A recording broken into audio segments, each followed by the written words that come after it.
Your bag, your tumbler, cologne, your money. Go to school. Guys, tignan nyo, sobrang ganda ng suot ngayon ni Chloe. Guys, tignan nyo yung suot ni Chloe. Sobrang giving, sobrang Latina, sobrang ganda. As in, sabi mo? Basta wala akong masabi guys, ganda-ganda ako sa suot ngayon ni Maring Chloe. Yung top niya mismo is nag-complement mismo doon sa ano niya, sa pants na nabili ko din dito. Ano masasabi mo sa suot mo ngayon? Feeling mo masasuot mo siya sa labas? Ayan, ang ganda. Lalo na sa personal guys, sobrang cute as in. Chloe, pakita mo sa kanila. Ayan, humarap ka dito. Tignan nyo guys, ang ganda. See? Ang ganda mismo nung outfit. May sinabi siya kanina, anong fashion sense yan? Cookheads. Ayun, kung ano man po yun, sana alam nyo. Pero wala akong masabi, sobrang ganda mismo ng suot ngayon ni Maring Chloe. And baka isipin nyo, sobrang mahal niyan, hindi po. Kasi saan natin binili yan, Maring Chloe? TikTok shop. Yan, sa may TikTok shop lang po yan. Lahat naman po ng mga pinagbibili ko na pan-TikTok po namin or pan-TikTok nila is, dito ko lang po lahat yung binibili. Alangan maghanap-hanap pa kami sa mall, dito sobrang dami na makikita. O, isang ikot para may ma-edit sila. Churan! Guys, tignan nyo, hindi na kami makapag-TikTok. Nagchichismisan po yung dalawa, Diyos ko po. Hoy, mag-TikTok na tayo. Ano? Harap kasi nitong Ano? Binili mo. Tsaka guys, sobrang presko niya. Ayan, sobrang presko niya kasi para na siya nagiging warmer. Actually, yung cover mismo ng sofa bed ko dito sa room ko is ganyan din yan. Tignan nyo. Ito is color white. Kay Chloe is pink. Ito is, kay Tete is brown. Tapos kay Tito is ito color gray. Ang dami ko guys binili. Meron pa ditong matcha, tapos itong parang dark brown. Malay mo kasi gusto din ni Apang tas ni AJ yan. Wala na, di na talaga nakapag-TikTok. Nag-enjoy na lang sila mag-chismisan dyan. Tapos ganda-ganda pa ng nila. Tawag dyan, kumot. Paano kami mag-TikTok na ito? Nag-chismisan na po yung dalawa. Kaya ko na nga sila. So ayun guys, kung gusto nyo din yan, kasi sobrang affordable mismo ng kumot na yan. Nandiyan lang yung sa may gilid. Ayun guys, mag-TikTok na po kami. Chloe, tay-tay, tara na. Ito, wala Oh. kaming lipstick. Nasa yung lipstick namin eh. Tinatago mo eh. Alin ba yung parang isoy? Wait, nasa cabinet ko kasi. Ito na ayan, ito yung nahanap nyo. Tinatago. Ginagamit, inyo. Last time kasi guys, hinahanap nila yan, tapos tinago ko dito kasi nauubos lagi. Actually guys, pa nag-TikTok din kami minsan, pag sobrang pale po ng mismong lips ko, or medyo wala siyang kulay, ginagamit ko din yan. Ayun guys, ginagamit na ni Chloe. Ed, baka magtaka kayo ba't dun sila nakatingin, may mirror po kasi doon yung sliding. Ayan din, ginagamit din ni Tete. Then ito yung sinasabi ko, parang isoy siya, kasi yung package niya mismo is para siyang isoy. Pero pag binuksan nyo siya is, meron siyang 4 po na shade ng lippy. Ano no? Ayan mismo yung color sa lips po ni Maring Chloe. Ayan, ang ganda, 'di ba? Chloe, magkano ulit 'yan? 150 O, 4 na piraso na guys. So, pwede mo pabigay yung barkada mo, best friend mo, mama mo, tita mo, or kahit sino, pwede nga tito mo kung naggaganyan siya. So, ayun guys, mag-TikTok lang po kami and mag-change lang po sila ng outfit and mag-TikTok na kami. So, ayun guys, live update po. Opo. Wala na mag-update ka. Di ka naman nagpo-post ng birthday. Meron na kasi something sa room. Opo, and sa last mga videos namin, for sure nakikita nyo na po yung aircon dyan. And thank you so much guys, sobra-sobra. Isa kayo sa dahilan nun. And syempre, kailangan namin ng mga kumot na magaganda. Yung, alam mo yung sobrang fluffy. Kasi guys, si Tay-Tay at si Chloe, sa mga hindi po nakakaalam, mahilig po sila Ayun, mahilig sila guys mag-kiss-kiss. And alam ko naman na gusto nila yung mga ganong kumot. So ayun, may check out ako dito sa TikTok. And sobrang affordable niya. Tapos, color ng kay Maring Chloe, baby pink po siya. Tapos yung kay Tay-Tay is brown. So ayun. Diba, ang aesthetic ng mismong design, embroidered pa yung mismong design. Alam ko magugustuhan to nila, Tay-Tay. Ayan. Guys, pwedeng gawing warmer, ganun, or kahit anong trip niyo sa buhay. Sobrang labing niya talaga. Ito, bagay ito sa'yo. Wala kang kakadil. Wala Tigil mo na nga tong video na to. Guys, diba kaka-graduate lang ni Chloe? And kaka-upload ko lang din ng graduation vlog. Opo. Narinig niyo yung babae. Wait, papakita ko sa inyo si Chloe. Tignan nyo. Tignan nyo yung ilong niya. Nakikita nyo ba yung bangas na yan? Tapos, hawakan ko yan. Sige. Ito kasi babaitang to, after nung mismong day nung graduation niya, opo, nagligalig. Di ba merong pamahiin pag graduating ka, ganun, parang lapitin sa disgrasya? Yung babae na yan, nag-e-bike po. Pakita mo sa kanya yung sugat mo. Tiga mo, ayan. Tapos meron pa yan dyan sa may bewang, tapos meron pa dyan sa may binte, tapos meron din, tiga mo yung mukha ni Chloe, guys. Ang ganda-ganda sinisira. Anong gagawin? Wala, di ba? Alangan, hihintayin mag-heal yan, malamang. Pero, mana sa tito. Na-discussion din ako. Natatandaan nyo yun? Yung na-discussion ako dito. Ayun, papalagyan ko na lang din siya para hindi magpeklat yung mismong niya sa mukha. Tignan nyo kasi, ginawa ng babaitang to. Ewan ko pinagagawa niya sa buhay. Hoy, pakita mo sa kanila yung mukha mo. Ayan, tignan nyo, nakita nyo na. Tignan nyo kasi yung ginawa na ito. Di ba kakagraduate lang na itong babaitang to? As in yung day ng mismong graduation niya, opo. Nag-e-bike, nag-enjoy, nagligalig. Ayun, sumemplang, Diyos ko po. Manang-mana sa tito niya, manang-mana sa pinagmanahan. Ano? Sumemplang. Tingnan niyo yung ilong niya, guys. Ayan. Kailangan patuloy mag-heal niya. Para naman, lalagyan niya ng bio oil kagaya nung last year sa akin kay Tito Gray Opo. Ko yun ng, bio oil yung sa mukha ko kaya hindi siya nagkaroon ng peklat. Graduate na graduate. Ayan. Anong pamahiin yan, Chloe? Sabi mo? Kapag graduating ka, malapit sa'yo yung disco. Disgrasya. Saan pa ibang sugat mo? Ayan, tignan nyo guys, ang laki ng sugat ni Chloe. Tapos meron pa siya sa may bewang. Tapos meron pa siya dyan sa may paang part, opo. Kaya guys, sa mga nagtatanong kung bakit walang outro, di po talaga siya nung nakatulog. Nadisgrasya po si Chloe, opo. Ano? Pagka-uwi ko ng taranta ko, hinugasan ko na, tapos diretso ko tulog. Tulog. So ayun, kung hindi nyo pa napapanood yung graduation vlog, nasa YouTube channel ko na. Ayun guys, ilalaro nyo yung comment section. Yung search bar ngayon ng TikTok namin, Chloe na dapa. Tapos yung comment na to, sabi dito, mga panahon wala pang sugat si Chloe. Di ko kasi alam dito sa bata na to, ayan, naglililigalig. Alam niya nakaka-graduate niya lang, ayan, puro sugat tuloy. So hindi pa siya pwede masyado magalamos. I mean, hindi siya pwedeng mag-aalalagay ng kung ano-ano kasi pinapatuyo pa mismo yung sugat niya. Pati yung sa gilid, pakita mo yan.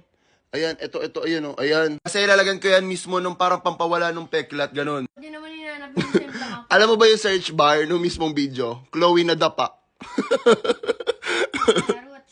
Tapos kaya ate, kadami yung discussion, nag-video. Kailangan lahat yung Vlogger. video. Anong gusto niya nung pagkadapa ni Chloe, ibibidyo niya na nadapa siya? Doon mo natataranta ko nun eh.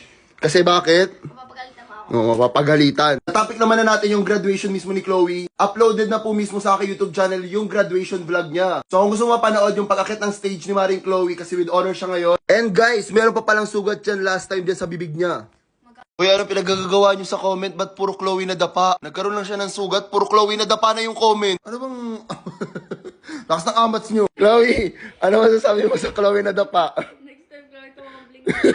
Ano ba kasi pinagagawa niyo sa comment section? Lahat naman nadadapa. Bakit? Di ba pwede madapa si Chloe? Pero meron din nagtatanong dito, patingin daw nung sa may gilid mong pasa. Tapos guys, sobrang laki ng pasa dito ni Maring Chloe, o di ba? Ewan ko dito sa babaitang to, napakakulit kasi. Sabing pag bawal lumabas, bawal lumabas. Pero ayun guys, kung gusto niyo ng part ng nililinis na po namin yung mga dumi-dumi dyan sa mukha niya. I mean yung peklat. Kasi pa naglagay ako ng oil, opo, pang after, tomorrow ata pwede na ilagyan ng oil. So tomorrow, lalagyan ko siya ng kagaya na nilagay ko dito sa mukha ko para hindi siya magpeklat. Comment nyo kung gusto nyo makita yung paglagay nun, opo, kung makita nyo reaction ni Chloe, kung masasaktan ba siya or hindi. So ano masasabi mo sa nangyari sa'yo? Ay, wag makipagharutan sa Ayan, yan ang lesson. Huwag makipagharutan sa e-bike. Comment nga dyan yung mga graduating ngayon. At guys, naka-upload na pala yung graduation vlog na sa YouTube ko na. Opo, panoorin nyo na. Sabi nito, mga panahong wala pang sugat si Chloe. Sugat ng kahapon, opo. Sobrang dami nagtatanong kung paano ba nangyari. Sa mismong graduation ba daw? Pauwi ba daw namin? Or parang hapon na, gano'n? So si Chloe po yung magsasagot. Ano? hapon na. O, kwento mo sa kanila. Sinundo kasi ako dito. Tapos, nag-e-bike. O, nag-e-bike. Ano? Tapos nung pabalik na dito, nagkadirisgasya kami kasi nasemplaw. Paano? Ikaw nagda-drive? Ayun, siya po nagda-drive nung e-bike. Ano no? Hinag ako, tapos nawala na. Si Hug. Pero ayun nga po, opo. Ayun yung story time kung bakit siya merong bangas ngayon. Actually, yung gilid, tinatanong nila, patingin mo nga, parang ang sakit-sakit daw. Harap mo. Oo, iharap lang. Ayan o. Medyo malaki po siya, guys. Pero mawawala naman yan, guys, pag nilagyan siya mismo nung parang oil para mawala yung mismong pinaka-peklat. Ano no?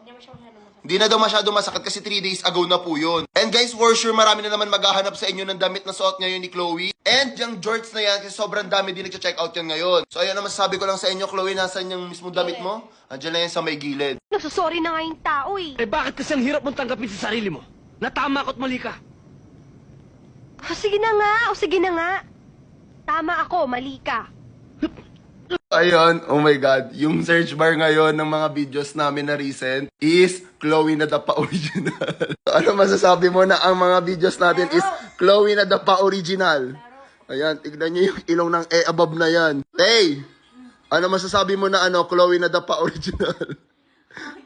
So ayun, sa kagagahan ng batang iri, opo, sa kakirian, sabi kayang daig magluwas, nakakagraduate lang nga ni Nini. Iyan ang nasasabi ko sa imo, nasemplang siya sa e-bike. Tapos yung mga comment pa sa ibang comment section, Ash Wednesday daw.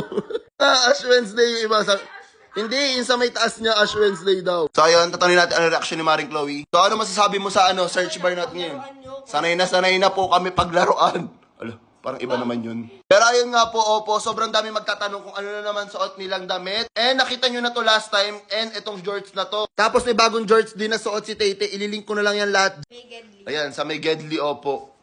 Sabi nento, miss ko na, di ko na nakita si Althea. Sobrang OA mo. Di ka lang talaga napunta sa profile ko. Baka yung lumalabas sa FYP mo is yung kaming dalawa ni Maring Chloe. Pero lagi ko siyang ina-upload kahit si Chloe. Pag si Tay-Tay yung ina-upload ko, si Chloe hinahanap nyo. Pag si Chloe yung ina-upload ko, si Tay-Tay naman hinahanap nyo. Tama ba? So ayan po silang dalawa. Ayan, pinagsama ko na ulit sa isang frame. Ayun si Maring Chloe na may gas-gas pa po ang ilong.